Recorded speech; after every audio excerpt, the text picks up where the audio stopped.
La Pompe à bière à Mirabel, ta station-service et dépanneur spécialisé en bière de micro-brasserie.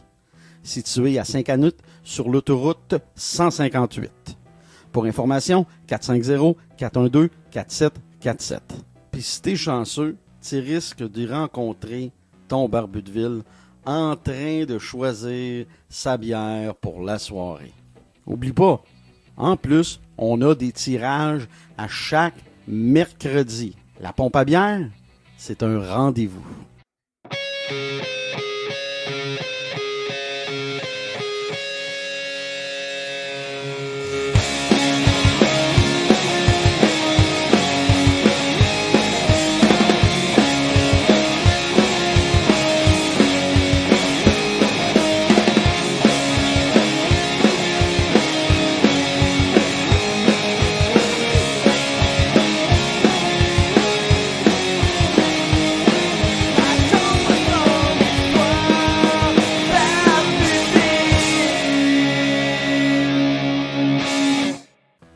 Hey, t'es là, toi?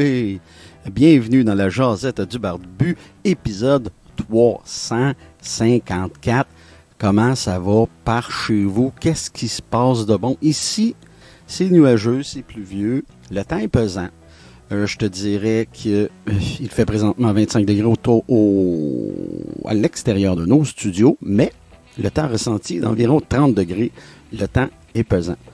Tantôt, ça va tomber. On annonce des orages et de la pluie toute la journée. Là, j'en profite. Je suis sur la terrasse. Je suis dehors pour faire mon podcast. Et ça, c'est le bonheur. On en profite parce qu'en novembre, je ne pourrais pas faire ça.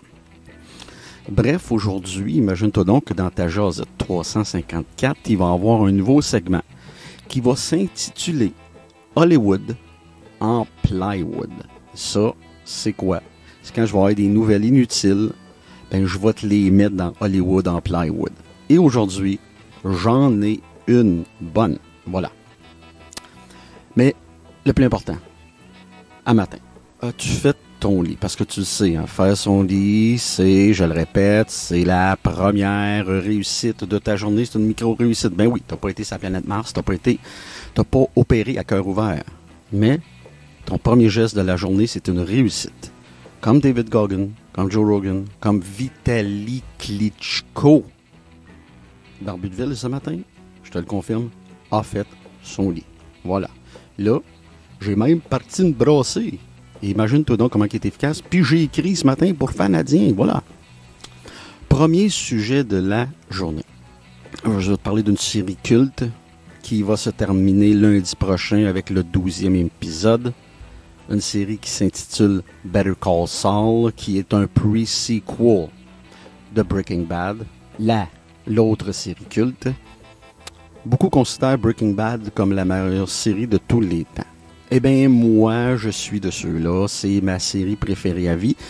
Et je dirais que 1A, c'est Breaking Bad, 1B, c'est Better Call Saul. Très difficile de dire laquelle est la meilleure. Là, je veux te parler de l'épisode numéro 11 de la 6e saison qu'on nous a présenté lundi en grande première sur AMC et sur Prime Video. Les 5 premières saisons, tu les as disponibles sur Netflix. Je veux juste te le mentionner. Et tu as toutes les saisons de Breaking Bad disponibles sur Netflix aussi. Bref, la 11e épisode, presque au complet en noir et blanc, qui est dans le présent. C'est ce qui est le génie de cette série-là. Better Call Saul, cette série-là, l'épisode numéro 11, c'est du pur génie. C'est incroyable ce qu'un réalisateur, ce qu'un auteur peut faire avec une émission de la sorte. J'ai adoré. Je t'en parlerai pas en profondeur parce que je veux pas faire le spoiler au cas que tu décides de commencer la série ou que tu n'as pas encore vu l'épisode. Mais bref, il nous reste un épisode à savourer, le 12e, qui va être lundi prochain. Je ne sais pas de combien de temps il va être, mais j'ai hâte. J'ai déjà hâte. Le 11e épisode, pour te donner un indice, imagine-toi donc de la 6e saison, s'intitule Breaking Bad. Même à me poser la question, est-ce que Better Call Saul, c'est meilleur que Breaking Bad? Sérieusement, je me posais la question. Je sais pas. Difficile à dire. pour te donner une idée des genres de séries que moi j'ai aimé beaucoup Les Sopranos, j'ai aimé Son of Anarchy, j'ai aimé Lost. En français, j'ai aimé Les Invincibles, j'ai aimé Série Noire. J'aime aussi C'est pour ça que je t'aime. Fait que ça te donne une idée du genre de série que moi j'aime. Mais Better Call Saul est très proche de mon cœur. Et les derniers épisodes, c'est du génie, tout simplement. Puis avec ce genre de série-là, pareil comme Breaking Bad, pareil comme Lost, comme Soprano, Son of Anarchy, quand c'est des bonnes séries, on est très dur et jugeant envers le dernier épisode. Et on va faire pareil avec Better Call Saul. C'est sûr, on attend ça. On veut un dénouement. On veut être content de la fin. C'est tout le temps ça. Hein. On est comme ça, mais faut respecter l'auteur, le réalisateur qui a son idée. Je sais que la fin de Soprano, ça avait créé un genre de controverse. Bref. J'ai bien hâte de voir le dernier épisode. Je te tiendrai au courant. Je vais t'en jaser. Sans évidemment donner de spoiler, parce que c'est plat de faire ça. Mais bref, si tu cherches des séries à regarder, commence par Breaking Bad, puis après ça, regarde Better Call Saul. Tu vas avoir 5 saisons de Breaking Bad et 6 saisons de Better Call Saul. Donc, tu vas avoir beaucoup de matériel, puis je te le conseille fortement. Pour moi, c'est les 2 meilleures séries qui ont jamais été faites. Bon, ça, c'est une question de goût, évidemment. Je suis pas un expert. J'aime les séries, j'en mange, j'adore ça. Mais à mon humble avis à moi, c'est les 2 meilleurs qui se sont faits. C'est du pur génie, tant au niveau de la réalisation que de l'écriture, que du jeu des acteurs. Pour moi, tout est parfait dans ces 2 séries-là, dans Breaking Bad et dans le pre-sequel Better Call Saul. Voilà, c'était mon opinion sur Better Call Saul, qui va se terminer lundi prochain. Prochain sujet. Imagine-toi donc, attache ta tuque, là, je sais pas si t'es bien assis, là, mais Sprite, qui appartient à Coca-Cola, a changé d'identité depuis le 1er août. Ouais. Il n'y en a plus de bouteilles vertes. Le Sprite est rendu avec des bouteilles transparentes. Regarde toujours le logo vert Sprite. Ils ont changé le logo. Toujours un bouchon vert, mais la bouteille est devenue transparente. Pourquoi? Ben, Coke dit c'est pour... Coke, ben, comme c'est à la mode hein, pour ces compagnies-là, puis c'est dans l'air du temps, Coke dit que c'est à un niveau écologique. Le verre était moins écologique que le transparent, apparemment. Je m'y connais pas dans le plastique. Je pourrais pas dire. Il faudrait demander à un spécialiste du plastique ou à M. Fisher-Price. Mais, ben, tant mieux. Si c'est pour... si c'est au niveau écologique, ben, je dis bravo.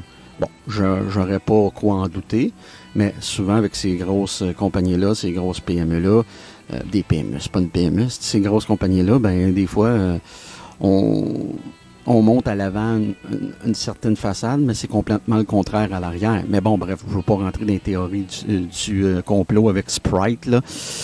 Non, c'est pas des reptiliens. Mais bref, à compter du 1er août, ben c'est déjà en fonction. Tu vas avoir des bouteilles de Sprite transparentes au lieu du fameux verre bouteille qu'on avait avant. Ben, pour eux, c'est un grand changement parce que ça a toujours été la marque de commerce de Sprite.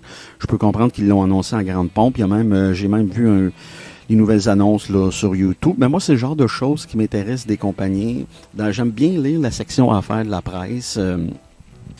Ça m'intéresse de voir ça, ce que ces compagnies-là peuvent faire, puis des changements, puis des fois, c'est des tout petits changements qui font toute la différence. On peut être surpris des fois. Là je t'annonce ça, Sprite, puis j'en ris un peu, je suis un peu sarcastique, mais pour eux, c'est une grosse nouvelle. Autre nouvelle. Laisse-moi te dire qu'on vit dans une drôle d'époque. Pourquoi on vit dans une drôle d'époque? C'est bien simple. Je regarde des frères Paul, qui sont YouTubers à la base. On peut dire influenceurs. Jake et Logan. Bon. Jake Paul, maintenant est devenu... Non, c'est-tu Jake? Non, Logan, j'ai mélange.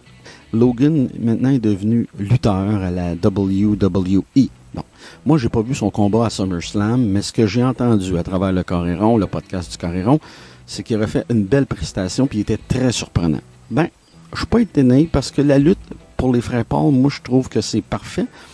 parce que c'est de l'entertainment. Et eux c'est un sport-spectacle, oublions pas, la lutte professionnelle. Logan Paul, il est dans le milieu du spectacle aussi. Il fait de l'entertainment avec son YouTube en tant qu'influenceur. On le voit sur tous les tapis rouges. Il est toujours en train de lancer des défis à quiconque. Donc, c'est sûr qu'il est dans l'entertainment. La caméra aime Logan Paul et Logan Paul aime la caméra. Fait que pour moi, ça fait du sens. Mais j'arrive à son frère, Jake Paul. Mais ça, c'est très notre époque, ça, que deux gars comme eux qui arrivent de nulle part. Je ne veux pas dire qu'ils n'ont rien fait, là. Je veux dire, ils ont parti un channel YouTube, faisaient des pranks, disaient des niaiseries, puis c'est devenu une multinationale. C'est très de notre époque, ça. Tout le monde va avoir son 15 minutes de gloire. Andy Warhol l'a dit. Ben, les frères Paul en sont la preuve vivante. Mais à propos de Jake, là, par exemple, ça me dérange plus parce que là, on parle d'un gars qui boxe, mais qui boxe jamais contre des boxeurs. Puis là, qui lance des défis à un puis à l'autre. Mais il finit par le bottom line, là, au bout de tout ça, là, il finit par vendre des tickets. C'est ce qui est surprenant. Puis c'est pour ça que je mentionne ce matin qu'on est vraiment, je trouve, dans une drôle d'époque. Moi, je trouvais ça bien horrible à l'époque du Pride en MMA, quand il faisait des freak shows. Puis ça a toujours eu lieu des combats freak show. Mais Jake Paul, pour moi, je considère que c'est un freak show. Je te dis pas que j'ai pas de respect pour ce que les gars font, parce qu'ils réussissent, clairement. On peut pas dire le contraire. Là. Je serais qui, moi, pour dire ça? Je regarderais mon compte de banque versus le compte de banque des frères Paul, puis j'aurais mal. Mais bon, je peux pas dire qu'ils réussissent pas, c'est pas ça que je dis. Je vais juste dire que pour moi, Jake Paul, au niveau du sport de combat, c'est un freak show. Au même type que Butterbean, au même titre que Tank Abbott. Tu sais, quand les gens capotaient sur Tank Abbott, ça me faisait bien rire parce que moi, je savais que c'était pas un combattant MMA de qualité, là. C'était pas un bon combattant, là. Il a toujours rencontré des jambons, des gars qui savaient pas se battre. Puis le jour qu'il a rencontré des vrais combattants MMA, ben ça n'a pas duré longtemps, là. C'était un horrible combattant, là. Dans le fond, c'est un batailleur de rue. On peut pas comparer ça à un combattant MMA, là. Un combattant MMA, c'est sa job. Il est technicien. Avec les gars qui aujourd'hui dans la cage, Tank Abbott, il fait pas une minute, là. C'est clairement, clair, net et précis. Puis on l'a vu un peu aussi dans la lutte professionnelle à l'époque de la WCW, la triste WCW. Hein. Il était là, Tank Abbott. Puis le monde, ça les énervait. Tu sais, moi, je prends ça pour ce que c'est. Puis Jake Paul, pour moi, j'en suis venu à la conclusion que c'est un freak show. Et là, c'est l'heure de ton nouveau segment. Attache ta tuque. On va avoir des nouvelles d'Hollywood. Tchouka tchouka, wow wow! Hollywood. En plywood. Tchouka tchouka, wow wow! Hey, bienvenue dans ce nouveau segment, ton segment préféré, ta chronique préférée, Hollywood en plywood. Première nouvelle, attention, attache ta tuque. Imagine-toi donc que Tom Cruise aurait pris du poids. Oui, mesdames et messieurs, j'ai lu ça ce matin à travers les journaux jaunes qui parlent de nos vedettes. Puis Tom Cruise, la vedette de Top Gun, de Mission Impossible, aurait pris du poids. On parle pas de combien de livres il aurait pris, mais Tom aurait du gras de bras. Ce qui fait pleurer les petites madames et les petits monsieur aussi. Autre nouvelle. Celle-là plus sérieuse, le réalisateur Pascal Plante se demande pourquoi l'excellent réalisateur Pascal Plante se demande pourquoi Marie-Lou Wolfe réalise des films. Il dit, et je cite, c'est toute une nouvelle quand même, Pascal Plante dit que ce que Marie-Lou Wolfe fait, c'est obsolète, c'est inutile. Quand tu es supposé de faire du... ta minute, je vais taper excuse-moi, là, je suis sur Google, puis tu me connais, hein? J'ai de la misère à faire deux choses en même temps. Attention. Ça s'en vient. Désespère pas. Puis il a mis ça sur son Instagram, là. Fait que ça peut pas être plus vrai que ça, là. OK. Il dit, j'essaie de comprendre une affaire. Ces films sont A, pas des box-office terribles. Donc, c'est pas des films qui ont été très, très populaires. B, pas de bien bonnes critiques. Elle a jamais eu des bonnes critiques pour ses films. Elle a fait aucun festival. Pas de vente à l'international. Puis surtout, ce que Pascal Plante écrit, c'est qu'il y a des polémiques inévitables liées à des choix artistiques douteux. Fait qu'il se demande pourquoi qu'elle est là. Du cinéma populaire, c'est pas supposé être rassembleur. Voilà. C'est un gros statement. Et je veux pas rajouter, mais je suis du même avis que Pascal Plante. Comment ça se fait, elle, qu'elle obtient des subventions pour ses films qui fonctionnent pas? Des fois, il y a des choses avec le cinéma québécois qui est dur à expliquer. Il y en a plein de bons cinéastes, plein de bons réalisateurs qui voudraient faire des films, mais qui n'ont pas la chance d'avoir des subventions nécessaires pour le faire, parce qu'on sait que ça coûte cher, le cinéma. Et Marie-Lou Wolfe, elle, à chaque fois qu'elle présente un projet, elle a l'argent. Rappelons-nous que c'est elle qui avait fait le grand flop Les pieds dans le vide avec son chum de l'époque, Guillaume Lemaitre-Vierge. On a juste à se souvenir de ça. Quel flop monumental. Mais bref, il apportait des bonnes questions. C'est vrai que de la façon que Pascal Plante le fait, c'est un peu dur. Mais en même temps, je peux pas être en désaccord avec lui. Nonobstant qu'elle ait engagé Marie-Pierre Morin, moi, tel n'est pas mon propos. Mais mon propos, c'est comment qu'elle fait pour avoir des subventions. Cette fille-là, c'était ton segment d'Hollywood Plywood. Dernier sujet de la journée, il fallait que je t'en parle, m'a pété ma coche un peu, j'ai pogné ça dans le journal de Montréal, imagine-toi donc. Écoute bien ça. Pas de casier judiciaire après avoir battu et étranglé son ex-femme afin de ne pas nuire à sa carrière. Coupable de violence conjugale, un homme bénéficie d'une absolution conditionnelle. Ouais, lui, un gars de Gatineau, OK. Lui, il a besoin de voyager pour travailler. Lui, il dit que c'est la Cour dit, écoute bien ça, c'est incroyable. C'est un événement isolé au cours d'un mariage de 17 ans. La Cour conclut qu'il n'a pas été impliqué dans un pattern de violence conjugale, mais que cet événement a affecté la santé psychologique de sa femme et de ses enfants. Mais c'est un événement isolé. Il l'a étranglé et l'a battu. L'homme de 42 ans était violemment pris à son ex-femme après une dispute en mars 2021. Il était accusé d'agression causant des lésions et d'avoir étranglé sa victime, en plus de l'avoir menacé. Puis plusieurs mois avant ça, lui, ce gars-là, il avait eu une relation extra-conjugale, puis il avait convaincu sa femme d'en avoir. Puis quand il a dit qu'elle l'a fait, ben c'est là qu'il a pogné les nerfs. Un beau numéro. Puis c'est là qu'on voit le ridicule de notre système de justice. Le gars, OK, il a besoin de voyager pour travailler. Mais là, il a étranglé sa femme, puis il l'a battu. Mais là, tu ne l'accuseras pas pour pas qu'il perde son travail. Il y a un manque de logique là-dedans. OK, c'est arrivé une fois. Il a battu sa femme une fois. Mais il l'a battu pareil. Puis il l'a étranglé. Elle a eu des liaisons. Ses enfants étaient là. C'est lourd. C'est radical. C'est pas rien. C'est ce que je veux dire. Puis on traite ça comme, ah ben là, il pourra pas perdre sa job, le pauvre diable. Ben, c'était à lui de penser avant de faire ce qu'il a fait. Tu comprends ce que je te dis? Ça me dépasse un peu le système de justice. Comment qu'il pense? On est supposé de s'apitoyer sur le sort d'un pauvre diable qui lui va perdre son travail parce qu'il a décidé un soir d'étrangler sa femme puis de la battre. Parce qu'elle a été voir ailleurs, puis lui, il avait été voir ailleurs, puis il a dit en plus d'aller voir ailleurs. Tu comprends-tu? Fait qu'on parle d'un gars qui a des gros problèmes entre les deux oreilles, là. Problème de violence, problème de jalousie, problème de contrôle. En tout cas, il y a bien des problèmes, ce gars-là, mais ça a l'air qu'on ne peut pas l'accuser parce qu'il va perdre sa job. Pauvre diable. Fait que lui, il sait bien qu'il peut bien faire ce qu'il veut. Il va avoir l'absolution. À cette heure, t'as juste à te trouver une job où est-ce que t'as besoin de voyager en avion ou en auto. En avion, c'est-à-dire, excuse-moi, trouve-toi une job où t'as besoin de voyager en avion, tu vas pouvoir battre ta femme. Ouais, c'est ça que la Cour nous dit. Ben, c'est ça que j'en conclus, moi.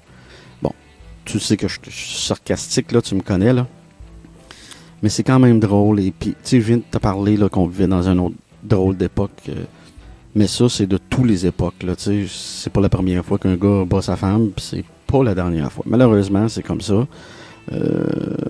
J'aimerais te dire le contraire, mais c'est pas vrai. Je m'en tirais plein ma gueule. Là. Mais un matin, m'a dire, honnêtement, je lisais ça, j'ai pogné mon air. J'en revenais pas. Je dis, ben voyons donc. Hey, le gars, imagine, t'étrangles ta blonde, t'abats, devant tes enfants. Puis encore, ben, si on te donne l'absolution, sous certaines conditions, on te donne l'absolution parce que tu vas continuer à travailler. C'est quand même incroyable. Puis mettons qu'on extrapole, là, puis je fais de l'extrapolation, OK? Mettons que ce gars-là, c'est un débile mental. Il en a tout de l'air, en tout cas, d'un moyen tata. Tu iras voir sa photo dans le Journal de Montréal d'aujourd'hui. Mettons que lui, là, il décide que c'est pas assez de l'avoir battu une fois, puis il a tué. On extrapole, là. Qu'est-ce que le cour va avoir de l'air? Ah ouais, il l'a tué, mais il a encore sa job. Mais au moins, il n'a pas parti de sa job. C'est un gars qui est tout le temps sur ses chiffres. Hein. Il manque jamais, lui. C'est ça. Le travail est plus important que la santé physique et mentale d'une femme. Le travail est plus important que l'intégrité physique et mentale d'une femme. C'est ça que la Cour nous dit. C'est-tu le message que la Cour nous dit? Puis le juge là, qui a pris cette décision-là, c'est un homme? C'est ça, ma prochaine question. Tu me vas venir, hein? C'est-tu un misogyne? T'sais, les juges, c'est tous des gens parfaits, ça? Il n'y a personne là-dedans qui a des défauts? C'est ça? Je trouve que c'est une drôle de décision. Je suis content que le journaliste du Journal de Montréal en a fait une chronique, un reportage, parce que c'est bien comme ça, parce que c'est inadmissible. C'est d'un ridicule consommé. Puis j'aurais aimé ça avoir le nom du juge pour que lui aussi soit jugé pour ce qu'il a décidé de faire. C'est inadmissible. On pense pas aux victimes là-dedans. Les victimes, c'est encore les derniers à qui on pense. Là, on pense à ce pauvre monsieur-là qui va perdre sa job parce que lui, il a étranglé sa femme, puis l'a battu, puis elle a eu des lésions. Mais il a le job, le pauvre Yarb. C'est inadmissible. C'est à rien y comprendre. Bref, c'était à Josette du Barbu 354. Je ne voudrais pas rentrer trop dans le négatif, même si c'est ça que j'ai fait dans mon dernier segment. Mais tu as quand même eu un Hollywood Plywood aujourd'hui, mon chanceux, ma chanceuse. Et sur ce, ben, malgré le mauvais temps, je te souhaite le plus beau jeudi de ta vie. Cet épisode est une présentation de Chef Maison. Chef Maison, le meilleur traiteur, ça arrive sud de Montréal. Peu importe ta situation familiale ou ton besoin, ben Roger, le propriétaire, a un format pour toi. T'en veux-tu des choix? Familial 5 jours, monoparental 5 jours, individuel 5 jours, format grande famille. Familial 2 jours, monoparental 2 jours, individuel 2 jours, grande famille 2 jours. Puis là, je t'ai même pas parlé des forfaits lunch à part de ça. T'as juste à appeler au 438-872-9500. Puis mon ami Roger Yengang va se faire un plaisir de bien te servir. Parce qu'oublie pas, ça tu le sais, Chef Maison, la solution.